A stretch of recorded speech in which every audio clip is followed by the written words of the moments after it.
আসসালামু আলাইকুম রহমতুল্লাহ। আজ জয়গুরুর পক্ষ থেকে আপনাদেরকে শুভেচ্ছা। আজকে আমাদের বাচ্চার বয়স 12 দিন। গরমে বাচ্চার অবস্থা খুব নাজেহাল।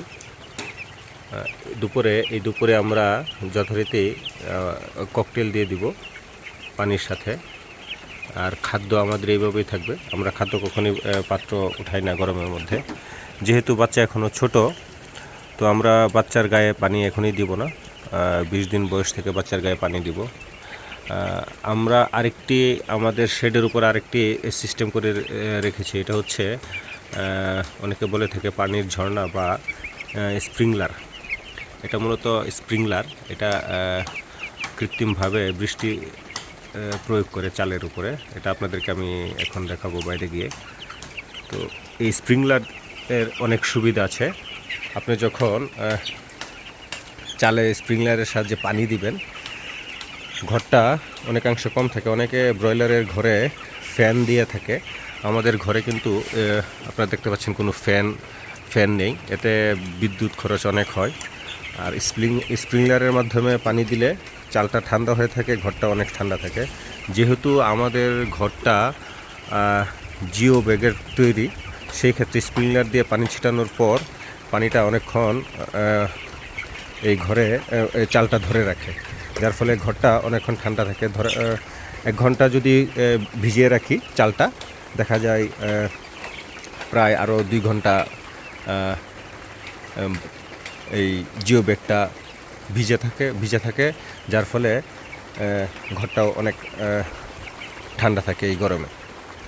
তো আসুন দেখি আমাদের স্প্রিংলারটা আপনাদেরকে দেখাই, আমরা স্প্রিংলারটা কীভাবে সেট করেছি বাইরে। এটা হচ্ছে আমাদের স্প্রিংলার। এটার পানি আমাদের ঘরকে ঠান্ডা রাখতে খুব সাহায্য করে। আমি আরও কাছ থেকে আপনাদেরকে দেখাচ্ছি। এটা হচ্ছে আমাদের স্প্রিংলার। এটার পানি মূলত যখন বৃষ্টির মতো পড়ে চালটা ভিজে যায়। আমাদের যেহেতু জিও ব্যাগের এটা চাল, যখনই ভিজে যায় ঘরটা অটোমেটিকলি ঠান্ডা হয়ে যায়। তখন আমাদের আর কোনো ফ্যান বা অন্য কোনো উপায়ে ঘর ঠান্ডা করার প্রয়োজন হয় না। এটা অনেক কার্যকরী একটা পদ্ধতি। আপনারা চাইলে আপনাদের খামারে এটা সেট করতে পারেন। খরচ খুব একটা বেশি না, আপনার সাধ্যের মধ্যেই আছে। আশেপাশে দোকানগুলোতে খোঁজ করলে আপনি হয়তো বা এই স্প্রিংলারগুলো পেয়ে যাবেন। পোলট্রির যে অ্যাক্সেসরিজ দোকানগুলো আছে, এগুলোতে আপনারা এই স্প্রিংলারগুলো পেয়ে যাবেন।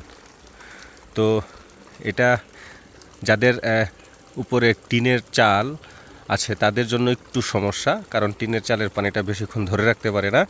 এই পানি যখন টিনের চাল থেকে পড়ে যায়, তখনই ঘরটা আবার আগের মতোই গরম হয়ে যায়। আর এইখানে আমাদের যে জিও ব্যাগের যে চালটা আছে, এটাতে অনেক সুবিধা আছে।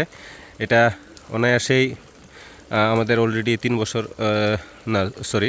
2 বছরের প্লাস হয়ে গেছে এই জিও ব্যাগের আমাদের এই ঘরটা। এখন পর্যন্ত আগের মতোই আছে এই জিও ব্যাগের ঘর। অনেকে প্রশ্ন করতে পারে যে স্প্রিংলার থেকে পানি বের হলে চালের কোনো সমস্যা হয় কিনা, বা চাল এটা যেহেতু কাপড়, এটা কি নষ্ট হয়ে যায় কিনা। না, এতে আসলে কোনো সমস্যা নেই। এই স্প্রিংলার ইউজ করলে আপনার যখন চালে পানিটা পড়বে, এই জিও ব্যাগের এটা এরকমভাবে তৈরি হয়েছে, এটাতে যতই পানি পড়বে এই ব্যাগটা বা এই চালটা ততই মজবুত হবে। তো এটা হচ্ছে আমাদের সিস্টেম। আপনারা চাইলে আপনাদের খামারে এই সিস্টেমটা আপনারা অবলম্বন করতে পারেন। এতে করে খামারটা কিন্তু অনেক ঠান্ডা থাকে ভিতরে। আমরা এইভাবে 2 ঘন্টা বা 1 ঘন্টা মোটরটা অন করে রাখি। তখন 1 ঘন্টা পর থেকে আমরা আবার আমাদের মোটর বন্ধ করে দিই। তো এইভাবে 1-1.5 ঘন্টা চালু রাখে, আবার 1-1.5 ঘন্টা বন্ধ রাখি। এভাবে অন্তর বিকাল পর্যন্ত চলতে থাকে আমাদের। তো বাহির থেকে ভিতরে কিন্তু অনেক ঠান্ডা পরিবেশ। বাহিরে প্রচণ্ড গরম, ভিতরে আলহামদুলিল্লাহ অনেক ঠান্ডা। তো এই ঠান্ডাটাও আসলে, এই গরমটাও আমাদের ব্রয়লারে নিতে পারছে না। এখন আমরা আমাদের ব্রয়লারের পানির সাথে আমরা ককটেল মিক্সড করে দেবো। এটা হচ্ছে লেবু, চিনি, স্যালাইন আর লবণ, এভাবে দিয়ে আমাদের ককটেলগুলো খাওয়াবো। বাচ্চাগুলো আপনারা খুব সুন্দরভাবে দেখতে পাচ্ছেন, বাচ্চাগুলো কিন্তু খুব ডিস্টেন্স, খুব দূরত্ব বজায় রেখে তারা বসে আছে, গাদাগাদি করে নেই।